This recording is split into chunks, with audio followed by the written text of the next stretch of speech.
اے عزادار حسینی یہ چلن زندہ رہے، ہاذا خانے سجانے کی لگن زندہ رہے۔ اے عزادار حسینی یہ چلن زندہ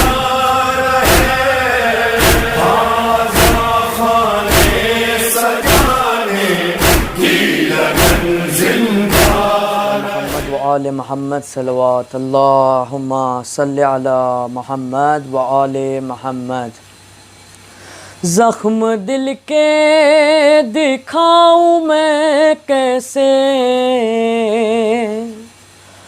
زخم دل کے دکھاؤں میں کیسے، تیرا لاشا اٹھاؤں میں کیسے اکبر،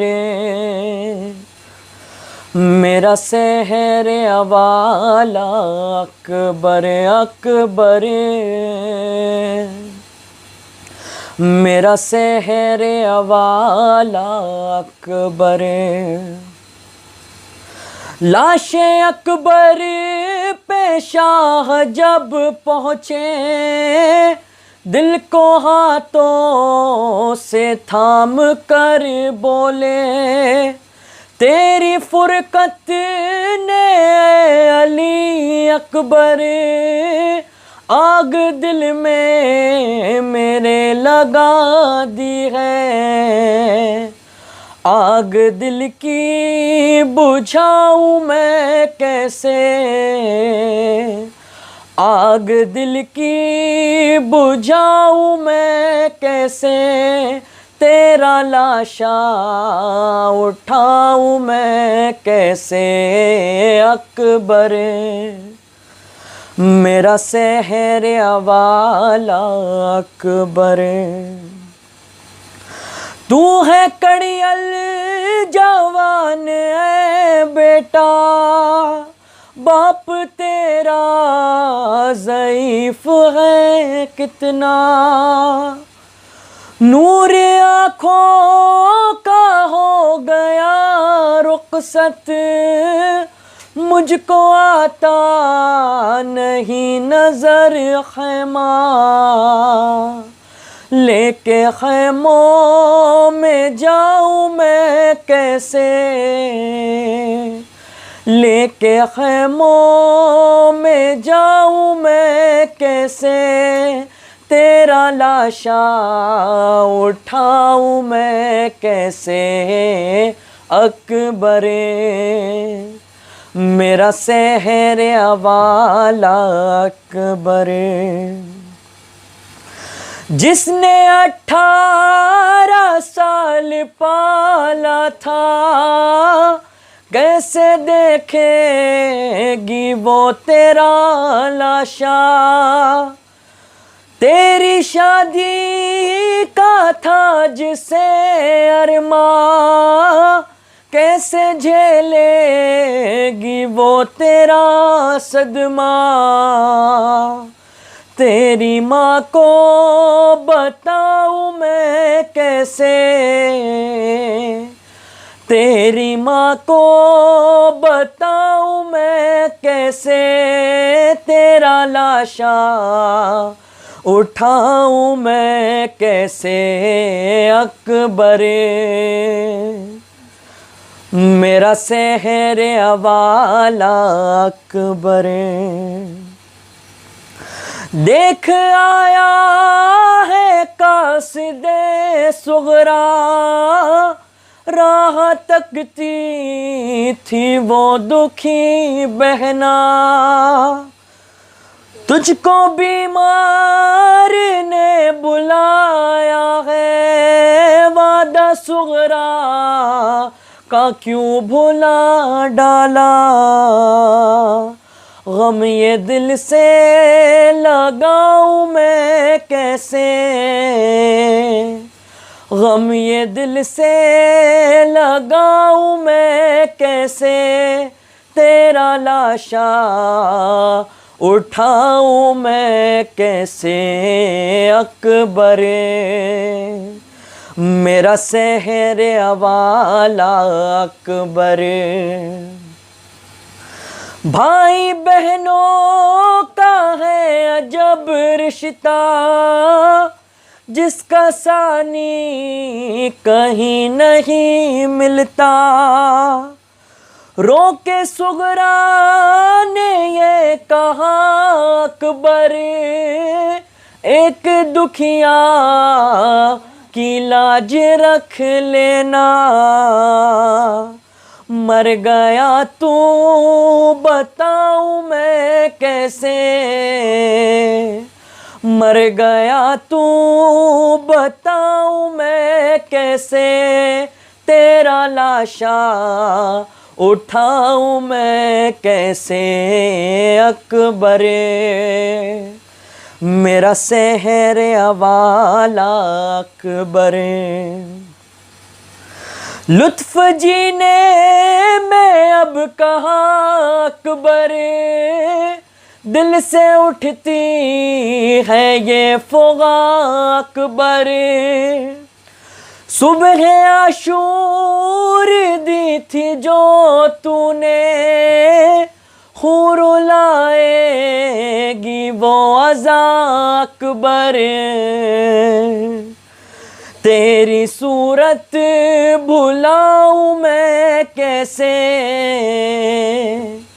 تیری صورت بھلاؤں میں کیسے، تیرا لاشا اٹھاؤں میں کیسے اکبر، میرا سحر والا اکبر۔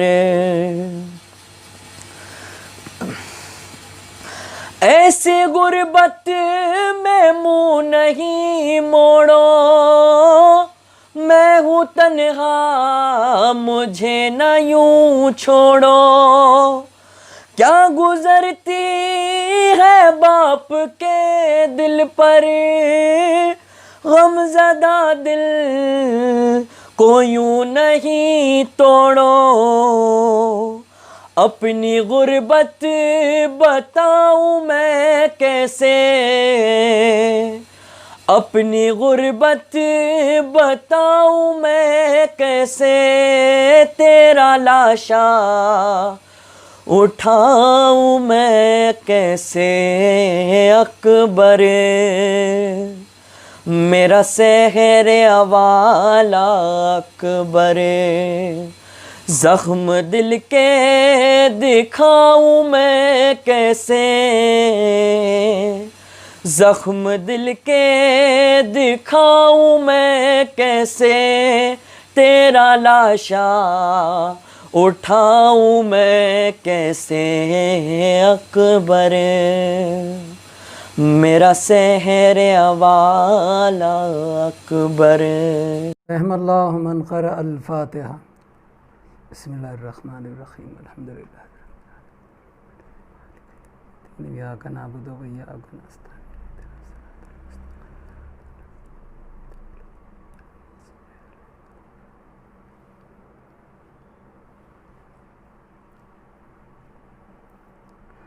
حسبنا اللہ نعم الوکیل، نعم المولا و نعم النصیر، تبارک اللہ احسن الخالقین، ولا حول ولا قوة الا باللہ العلی العظیم۔ اعوذ باللہ السمیع العلیم من الشیطان اللعین الرجیم۔ بسم اللہ الرحمن الرحیم۔ الحمد للہ رب العالمین، والصلاة والسلام علی اشرف الانبیاء والمرسلین، خاتم النبیین، شفیع المذنبین، رحمت للعالمین، سید الانام والمرسلین، سیدنا و نبینا و شفیع ذنوبنا مولانا ابی القاسم محمد، اللہم صلی علی محمد وعلی آلہ الطیبین الطاہرین المعصومین المظلومین الغر المیامین، لا سیما الامام المبین بقیت اللہ لازم فی الارض اجمعین، الحجت الثانی عشر الامام المہدی المنتظر صلوات اللہ وسلامہ علیہ وعلی آبائہ الطاہرین الذین اذھب اللہ عنہم الرجس وطہرہم تطہیرا، اللہم صلی علی محمد ولعنۃ الدائمۃ علی اعدائہم اجمعین وغاصبی حقوقہم ومنکری فضائلہم من الآن الى قیام یوم الدین، اما بعد فقد قال اللہ تبارک و تعالی فی القرآن المجید والفرقان الحمید وهو اصدق الصادقین وقولہ الحق۔ بسم اللہ الرحمن الرحیم۔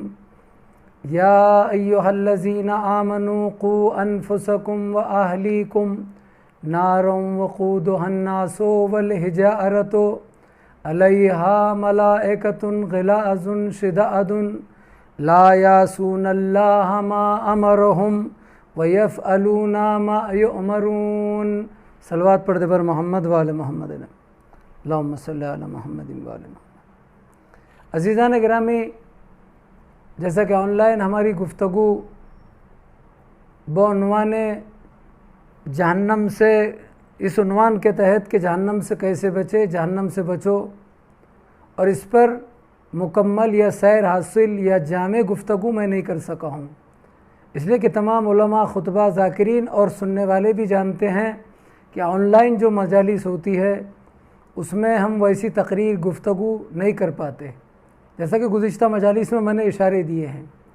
بہرحال جیسا کہ میں نے یہ آیت اور اس کا ترجمہ مسلسل آپ کے سامنے ہے، لہذا آپ گزری ہوئی مجلسوں کو تسلسل کے ساتھ سماعت کریں تو شاید کچھ نہ کچھ آپ حاصل کریں گے یا کر چکے ہوں گے۔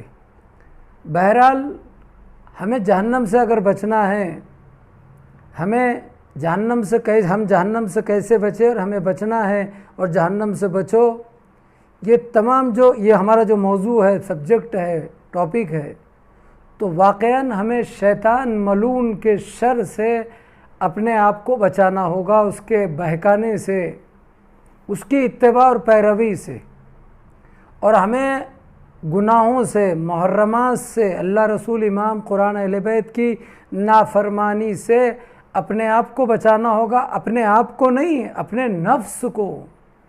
یہاں اس آیت میں جسے میں نے سرنامہ کلام قرار دیا ہے، اللہ نے کہا یا ایھا الذین آمنوا قوا انفسکم، یعنی ایمان والو تم اپنے نفس کو، اپنے نفسوں کو، اپنے نفس کو، یعنی اپنے آپ کو، اپنی ذات کو۔ اصل چیز ہمارا یہ جسم کچھ نہیں ہے، یہ تو ظاہری بدن ہے، یہ جو جسم ہے، یہ جو جلد ہے، یہ جو چمڑی ہے، یہ جو ہڈیاں ہیں، بالکل بھی نہیں۔ جو کچھ ہے انسان کی روح اور نفس ہے، روح اور نفس۔ گزشتہ مجلس کو ذہن میں رکھے، شیطان اور نفس دو بڑے دشمن ہیں، یہ دو بڑے دشمن، یہ دو بڑے دشمن ہیں، شیطان جو باہر کا دشمن ہے، اور نفس جو اندر کا دشمن ہے۔ یعنی ہر آدمی خود اپنا دشمن ہے، جو اسے اپنے سے خود دشمنی کر کے وہ جہنم کی طرف اپنے کو لے جاتا ہے۔ اگر ہر انسان اپنا خود دوست بن جائے تو وہ جنت کی طرف جا سکتا ہے۔ ہم سمجھتے کوئی ہمارا دشمن، بالکل بھی نہیں۔ حقیقت یہی ہے، یہ دو دشمن سے الرٹ رہنا ہے۔ جب نفس خبیث ہو جاتا ہے، ناپاک ہو جاتا ہے، جب اکساتا ہے برائی کی طرف، ان النفس لامارۃ بالسوء، جیسا کہ میں نے کہا وما ابرئ نفسی، قرآن نے کہا ہے وما ابرئ نفسی، میں اپنے نفس کو گناہوں سے بری نہیں پاتا۔ یہ قرآن کی آواز ہے، غالباً جناب یوسف علیہ السلام کے سلسلے میں۔ وَإِذُ نفسی، اللہ کی پناہ چاہتا ہوں اس نفس کی شرارتوں سے۔ ان النفس لامارۃ بالسوء، یہ نفس ہمیشہ سوء یعنی برائی کی طرف اکساتا ہے۔ اگر یہ نفس پر ہماری عقل غالب رہے، ہمارے خواہشات پر، خواہشات نفسانی پر، اگر ہم اپنی عقل کو غالب رکھیں، خدا کی قسم، حکم خدا، رسول، امام کو نگاہوں میں رکھیں، اپنے وجود میں رکھیں، اور عقل کو غالب رکھیں اپنے نفس پر، نفس کی لگام کو آزاد نہ چھوڑیں۔ اگر نفس کنٹرول میں ہے، عقل اس پر غالب ہے، خواہشات پر عقل کا غلبہ ہے، دین کی حکومت ہے، اللہ کا خوف طاری ہے، معرفت ہے، اہل بیت کی محبت ہے تو پھر آپ کے یہ اعضاء گناہ نہیں کریں گے. اعضاء و جوارے، آنکھ، کان، پیر، زبان سارے گناہ کرتے ہیں. نفس کی خباثتیں، شہوت پرستی، خواہشات نفسانی، نفس کے ذریعے سے گناہ کے اثرات اعضاء پر آتے ہیں اور اعضاء پھر گناہ کرنا شروع کرتے ہیں. خیالات میں گناہ، وسوسوں میں گناہ، عملی طور پر گناہ، پیر کا گناہ، ہاتھ کا گناہ، زبان کا گناہ. میں ایک چیز پیش کرتا ہوں آپ کی خدمت میں. پہلی چیز اور اس کے بعد ایک واقعہ جو اختلاف ہے اس میں، لیکن زیادہ علماء اس واقعے کو جو پیش کرتے ہیں یا کتابوں میں لکھتے ہیں اس انداز میں پیش کروں گا. کیا؟ آنکھ کا گناہ، زبان کا گناہ، یہ بات کو ذہن میں رکھیے. لیکن سب سے پہلے ایک بہترین چیز سن لیں. جہاں نفس ہمارا دشمن وہاں شیطان بھی دشمن ہے، اور دونوں دشمن کو اللہ نے قرآن میں اور اہل بیت نے اپنی زبان مبارک سے آپ کو دونوں سے الرٹ اور ہوشیار کیا، اور یہی دو بڑے دشمن ہیں. اور ہمارا اگر تیسرا کوئی دشمن ہے شیطان اور نفس کے علاوہ، اگر ہمارا اپنا، ہماری ذات کا ہمارا اپنا اگر کوئی دشمن ہے تو وہ ہمارا دشمن نہیں ہے، ہمارے اہل بیت کا دشمن ہمارا دشمن ہے، ہمارے عزاداری کا دشمن ہمارا دشمن ہے، ہمارے دین کا دشمن ہمارا دشمن ہے، ہمارے علی کی ولایت کا دشمن، حسین کا دشمن، محمد والے محمد کا دشمن ہمارا دشمن ہے. اور ہمارا دوست اگر پھر کوئی ہے تو جو اہل بیت کا دوست ہے وہ ہمارا دوست ہے. تو یہ شیطان ملعون کیا ہے؟ ایک دشمن تو نفس ہے، دوسرا دشمن شیطان ہے. دیکھیے ایک مثال دی ہے شہید محراب نے رحمۃ اللہ علیہ، آیت اللہ العظمیٰ شہید محراب دستغیب شیرازی، شہید محراب معلم اخلاق، آیت اللہ العظمیٰ آقا خمینی رحمۃ اللہ علیہ کے انقلابی دستے کے بہت ہی عظیم عالم ہیں، معلم اخلاق کہا ہے آیت اللہ خمینی نے شہید محراب، خود جو آیت اللہ اور مجتہد تھے، کئی کتابوں کے مؤلف اور مصنف ہیں. خوف خدا میں ڈوبے ہوئے شہید محراب دستغیب شیرازی رحمۃ اللہ علیہ. شہید محراب رحمۃ اللہ علیہ نے اپنی تحریر میں تالیفات میں ایک مثال پیش کی ہے کہ خیمہ سلطانی لگا ہے، سلطان کا خیمہ لگتا ہے نا، ٹینٹ جو بھی کہتے ہیں آپ، خیمہ، جنگلوں میں خیمے لگتے ہیں، بادشاہ کا خیمہ لگتا ہے، جنگل میں شکار کو گیا ہے بادشاہ، راجہ مہاراجہ کا جنگل میں صحرا میں خیمہ لگا ہے. جیسے آج کل کاٹیج ہے، بنگلہ ہے، گھر ہے، تو آپ نے دیکھا ہے بڑے بڑے لوگ اپنے بنگلے کاٹیج کے پاس یا کھیتی میں، کھیت میں، جنگل میں، گاؤں میں خاص کر، یا بڑے بڑے بنگلوں میں آپ نے دیکھا ہے بمبئی کے پوش علاقوں میں لوگ ڈاگ، کتا، کلب پالتے. کتا، گورنمنٹ پولیس بھی شکاری کتے رکھتی ہے. آپ سمجھیں جہنم سے کیسے بچے، ٹاپک ذہن میں رکھیں، جہنم سے بچو. تو خیمہ سلطانی آج بھی اپنے گھروں کے باہر زنجیر میں کتے بندھے ہیں، اس لیے انہوں نے پالا ہے کہ یہ مالک کی حفاظت کریں گے، گھر والوں کی حفاظت کریں گے چور سے، ڈاکو سے اور کسی چیز سے. یہ جو گلہ بان ہوتے ہیں، چروائے ہوتے ہیں جن کے پاس گوسفند بکریاں ہوتی ہیں جنگلوں میں چراتے ہیں، وہ بھی کتے رکھتے ہیں تاکہ بھیڑیے کا حملہ نہ ہو، جنگلی جانوروں کے حملے سے بچانے کے لیے کافی کتے پالتے ہیں، سگ، ڈاگ. یہاں شہید محراب رحمۃ اللہ علیہ نے جو مثال پیش کی ہے، ظاہر سی بات ہے جس نے جو بات کہی ہے اسی کے حوالے سے بات کی جاتی ہے ممبر سے. شہید محراب رحمۃ اللہ علیہ نے کہا ہے، ساری تقریر ذہن میں رکھے، جہنم سے بچو، شیطان ہمارا بڑا دشمن ہے، نفس ہمارا دشمن ہے، یہ دو بڑے دشمن. تو یہ خیمہ سلطانی، بادشاہ کا، سلطان کا خیمہ لگا ہے، اندر بادشاہ ہے، اور خیمہ سلطانی کے باہر ایک خونخوار کتا بیٹھا ہوا ہے. جیسے آج کل کاٹیج، بنگلے، فلیٹ کے سامنے سوسائٹی میں کتے ہوتے ہیں زنجیر میں بندھے ہوئے، خاص کر جنگل سناٹے یا تنہائی میں جن کے بڑے بڑے گھر ہوتے ہیں اکثر کتے ہوتے ہیں، یا ایک کتا ہوتا ہے خونخوار، تاکہ وہ دشمن سے مالک کو بچا سکے، دشمن انہیں وہ کوئی اندر نہ جا سکے مالک کے پاس. مالک یعنی وہ کتا جو ہے ہر آنے والے پر حملہ کرے گا، بھونکے گا، اسے کاٹے گا. مثال یہ ہے، حقیقت یہ ہے. لیکن وہ جو سلطان ہے جس کے خیمے کے باہر کتا ہے، تو کتا اپنے مالک کو، جو آج کی زبان میں، یا سلطان کو، اپنے آقا کو، مالک کو، جو اس کا مالک ہے، جو اسے کھلاتا پلاتا ہے، پالتا ہے، پوستا ہے، اس کے سامنے وہ پنجے ٹیک دے گا، دم ہلائے گا، کچھ نہیں کرے گا، بات کو سمجھنا ہے آپ کو. میں نہیں کہہ رہا ہوں, شہید محراب آیت اللہ دستگیب شیرازی مثال دے رہے ہیں.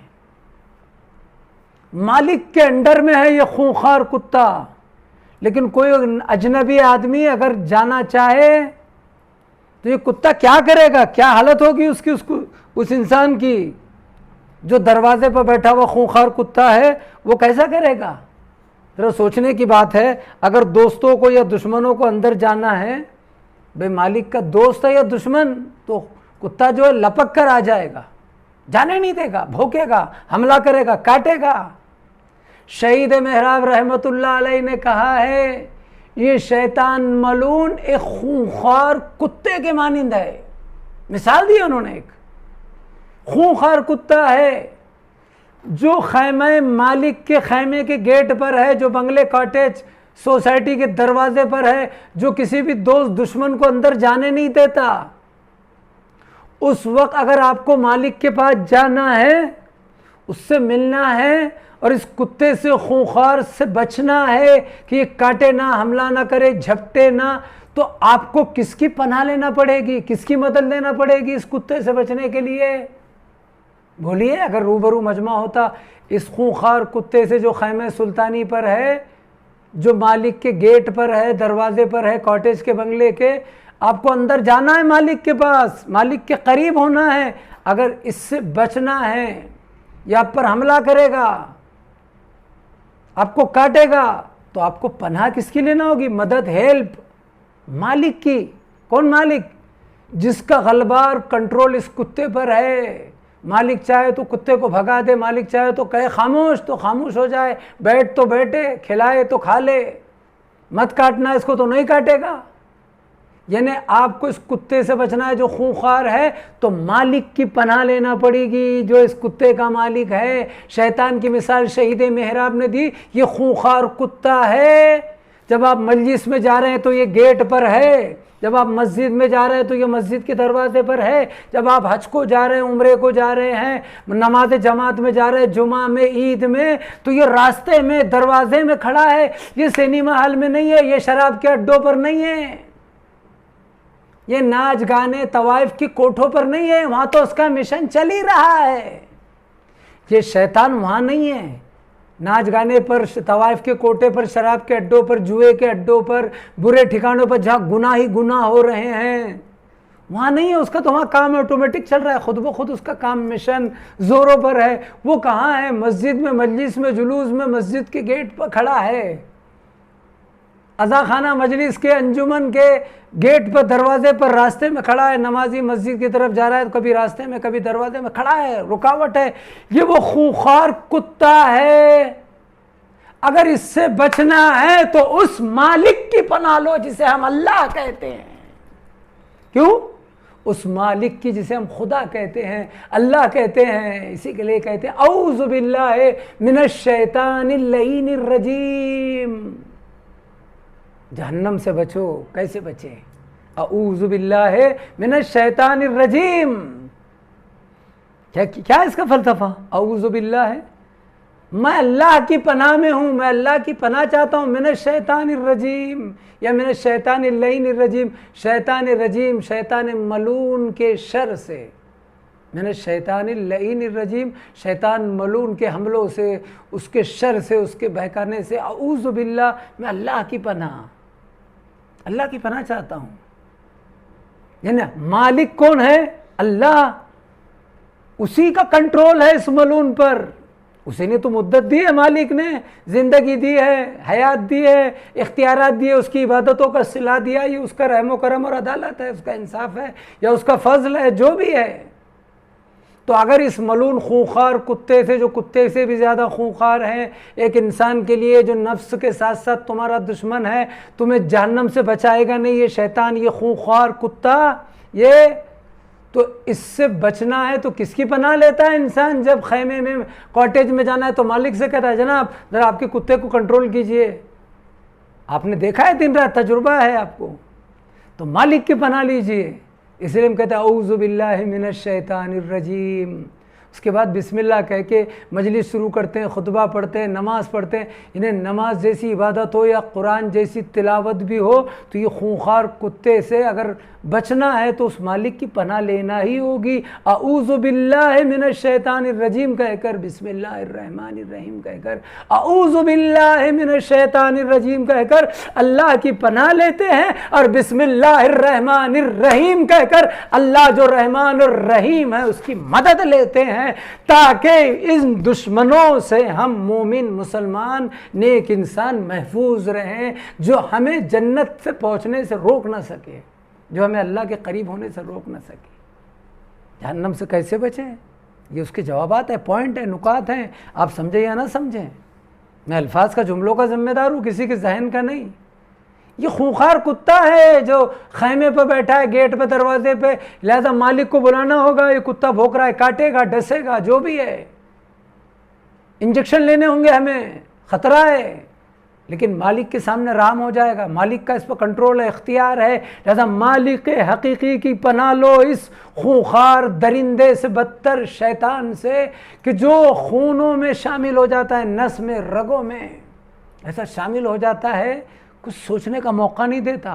آپ کتنی بھی نیکی کریے، ایک سیکنڈ میں آپ نے غفلت برتی کہ اس نے آپ کو دبوچا، خیالات میں بہکائے گا، وسوسے ڈالے گا، یوسوسو فی صدور الناس، عملی گناہ کروائے گا، آنکھ سے، کان سے، زبان سے گناہ ہی گناہ ہوگا۔ اور عورتیں مجلس سے آتی ہیں تو مجلس بیان نہیں کرتی، وہاں تو باتیں کرتی ہیں۔ یہ کیا ہے؟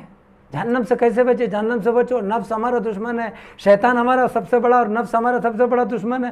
جب وہاں آتی ہے، وہ عورت نے یہ کیا، وہ نماز مرثیہ پڑھنے والی نے وہ کیا، میں عموماً وہ باتیں نہیں کریں جو میں نے سنا ہے، جو دیکھا ہے، جو سنا ہے، جو دیکھ رہے ہیں، جو ہے حقیقت ہے ہر جگہ۔ یعنی وہاں تو باتیں کری نہیں ہیں مجلس میں، جو مولانی نے یا مولانا نے یا مرثیہ سلام یا جو پڑھا گیا ان کو یاد نہیں ہے۔ وہاں بہو ساس کی غیبت کر رہی، ساس بہو کی، ایک طرف بہوؤں کی ٹولی، ایک طرف ساس کی ٹولی، ساسوں کی۔ وہ دیکھو ابھی تک زندہ ہے، مرتی نہیں، کہ چلو آزادی سے میں مجلس میں آؤں، اس کو کھانا بناؤں، کپڑے دوں، اس کے بیٹے کی خدمت کروں، یہ سب چل رہا ہے، ہو رہا ہے۔ آپ اس سے انکار کر ہی نہیں سکتے۔ بمبئی والے، یو پی والے، جنر والے، کوئی بھی نہیں، ایران، عراق، کوئی بچا نہیں ہے۔ ارے جب بے ایمانی سے، خواہشات پرستی سے، حب دنیا سے، شیطان کے حملوں سے، گستاخیوں سے، گناہوں سے، بزم رسول کے اندر رہنے والے کچھ درندے نہیں بچ سکے، تو 1400 سال کے بعد کے ہم آپ گنہگار، یہ مسلمانوں کو کون بچائے گا؟ یہ خوش فہمی میں ہے، سب جی رہے ہیں۔ ہم سب کوئی جنت کے قریب نہیں ہیں، جہنم کے قریب کھڑے ہیں، کوئی جہنم سے بچنے کی گنجائش نظر نہیں آتی۔ نماز پڑھ لینے سے، روزہ رکھ لینے سے، قرآن پڑھنے سے، ماتم مجلس کر لینے سے اور مجتہد کی تقلید کر لینے سے کوئی جنت نہیں لے سکتا ہے۔ جنت کوئی حلوہ نہیں ہے، کوئی کھلونا نہیں ہے، کوئی بھیک نہیں ہے، کوئی خیرات نہیں ہے، اتنی آسانی سے مل جائے گی۔ اس کے لیے قربانی دینا پڑتی ہے، نثار ہونا پڑتا ہے، تکلیفیں اٹھانا پڑتی ہے، صعوبتیں برداشت کرنا پڑتی ہے، ورنہ انبیاء بھی جنت میں جائیں گے، ائمہ معصومین بھی جنت میں جائیں گے، بڑے بڑے خاصان خدا، علماء جو شہید ہو گئے، وہ بھی، جنہوں نے مصائب جھیلے، جنہوں نے گھر بار لٹایا اللہ کی خوشی کے لیے، اس کی راہ میں، وہ بھی جنت میں جا رہے ہیں، اور جنہوں نے کچھ نہیں کیا وہ بھی جنت میں جا رہے ہیں، اس لیے کہ مسلمان ہیں، اس لیے کہ مومن ہیں، اس لیے کہ ہم پر مہر لگی ہے، ہم شیعہ اثنا شریع ہیں؟ بالکل بھی نہیں۔ جنت اسی صورت میں مل سکتی ہے، کب؟ جب تم یہ دو دشمن پر مکمل کنٹرول حاصل کرو۔ کچھ کمی رہ جائے تو پھر ٹھیک ہے، لا یکلف اللہ نفسا الا وسعہا، لا یکلف اللہ نفسا الا وسعہا، قرآن نے کہا اللہ نے کسی نفس کو اس کی کیپیسٹی، وسعت سے زیادہ تکلیف نہیں دی، جتنی آپ کی طاقت ہے اتنی تکلیف دی ہے۔ نماز شب پیغمبر اسلام پر واجب تھی، امت پر نہیں، ان کی تکلیف شرعی الگ ہے، ہماری تکلیف شرعی الگ ہے، ان کی کیپیسٹی الگ ہے۔ نبی یا امام کا سایہ نہیں ہوتا، ہمارا سایہ ہے۔ نبی اور امام سوتے میں بھی جاگتے ہیں، وہ پوری کائنات کا مطالعہ کرتے ہیں، ان کی تکلیف شرعی الگ ہے، لیکن جتنی ہماری تکلیف ہے اتنی تو کوشش کریں۔ ہم شیعہ، ہم سید، ہم مومن، ہم اثنا شریع، ہم مسلمان، ہم انسان، ہم مومن، ساری خوبیوں کے مالک ہیں، تو کیا کم سے کم ہم حرام سے نہیں بچ سکتے؟ ہم ان گناہوں سے نہیں بچ سکتے جو جہنم سے قریب کر رہے ہیں؟ اتنے گناہ ہو کم سے کم کہ اہل بیت شرمندہ نہ ہو اور سفارش اور شفاعت کر سکیں. ایسا بھی گناہ نہ ہو کہ اہل بیت کو شرمندگی ہو اور پلہ گناہوں کا قیامت میں بڑا ہو اور نیکیوں کا کم ہو. لہذا اس بڑے خونخوار سے درندے سے جو سب سے بڑا ہے شیطان اور یہ نفس، اگر اس سے بچنا ہے تو کس کی پناہ لو؟ مالک کی. اعوذ باللہ من الشیطان اللعین الرجیم.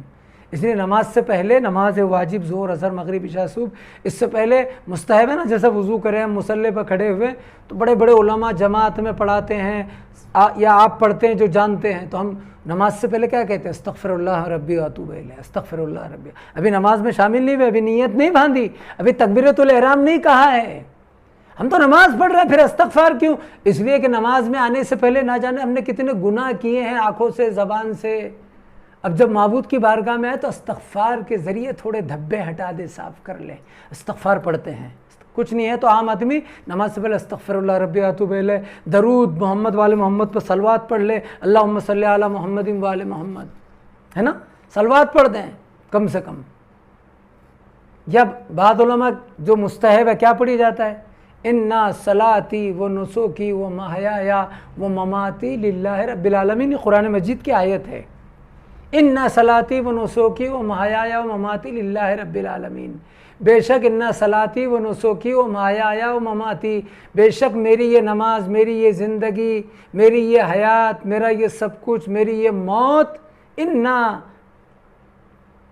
انا صلاتی نسکی محیا و مماتی للہ رب العالمین، یہ میری زندگی، موت، حیات، یہ سب کچھ میرے اس اللہ کے لیے ہے جو عالمین کا رب ہے، میرا رب ہے، یہ سب اس کے لیے ہے.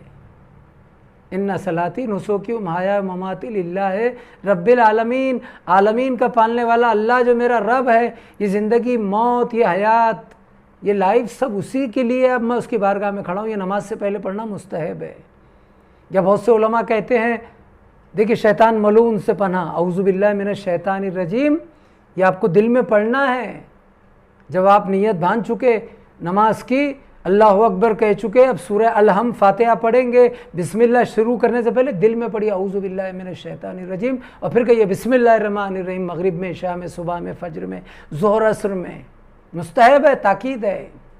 یا نماز کی نیت سے پہلے جیسے انا صلاتی و نسکی و محیایا و مماتی للہ رب العالمین پڑھتے ہیں، اسی طریقے سے بعض علماء پڑھتے ہیں، تاکید ہے. کہیے اعوذ باللہ من الشیطان مارد، یہ بھی قرآن میں ہے. مارد مانے سرکش، سرکش شیطان، وہ بہت بفرا ہوا ہوتا ہے نا، ایک بیل بفرا ہوا، ایک گھوڑا سرکش، ایک گھوڑا رام ہے، سیدھا ہے، نارمل ہے. ایک ہوتا ہے نا بھائی اچھا ہے، یہ ہمارا چھوٹا بھائی نارمل ہے، بڑے بھائی بڑے غصے والے، بفرے ہوئے، سرکش ہے، بات نہیں کرتے، سلام بھی کرو تو بگڑتے ہیں، بات کرو تو بگڑتے ہیں، لوگ دور رہتے ہیں. اور اللہ کہہ رہے شیطان ماردین، اعوذ باللہ من الشیطان ماردین. مارد مانے سرکش، سرکش شیطان. شیطان اصل تو ایک ہی تھا، لیکن آج پورے اس کے لشکر ہے شیاطین. کل ہی تو کہا پرسوں، ایک آدم پیدا ہوتا ہے، اولاد آدم ایک انسان، تو دو شیطان پیدا ہوتے ہیں. یعنی اس کا ایک بے پناہ لشکر ہے، بے پناہ لشکر، بے لا تعداد لشکر ہے. اس میں سرکش شیطان ہے جو ذرا بھی بھیڑ مروت نہیں کرتا ہے بہکانے میں، انسان کو جہنم پہنچانے میں. اعوذ باللہ من الشیطان ماردین. ایسے سرکش، بگڑے ہوئے، بفرے ہوئے شیطان کی تجھ سے پناہ مانگتا ہوں. نماز سے پہلے کہیے اعوذ باللہ من الشیطان الرجیم، نماز سے پہلے کہیے، نیت باندھنے سے پہلے اعوذ باللہ من الشیطان ماردین کہیے، صلوات پڑھیے، استغفر اللہ ربی واتوب الیہ کم سے کم 3 مرتبہ، درود پڑھیے 3 مرتبہ. اس کے بڑے اثرات ہیں. پھر نماز پڑھیے. اور بعض علماء کہتے ہیں یہ پڑھیے کیا، 5ویں 6ٹھی چیز، رب انی اعوذ بک من ہمزات الشیاطین و رب اعوذ بک ان یحضرون. رب انی اعوذ بک من ہمزات الشیاطین و اعوذ بک رب ان یحضرون. یہ بھی قرآن کی آیت ہے، اس کو پڑھیے. ربنا تقبل صلاتی و دعائی، یہ پڑھیے. قد افلح المؤمنون الذین هم فی صلاتهم خاشعون. کامیاب و مومنین جو نمازوں میں اللہ کے سامنے خوف سے گڑ گڑاتے ہیں. یہ سب پڑھنا مستحب ہے، بتایا گیا نماز واجب یا سنت اس سے پہلے، تاکہ انسان کا نفس، روح، اعضاء، جوارح اپنے آپ کو اللہ کے لیے اس کی بارگاہ میں اس کی طرف متوجہ ہونے کے لیے تیار کرے. ڈائریکٹ آئے کھڑے ہو گئے اللہ اکبر،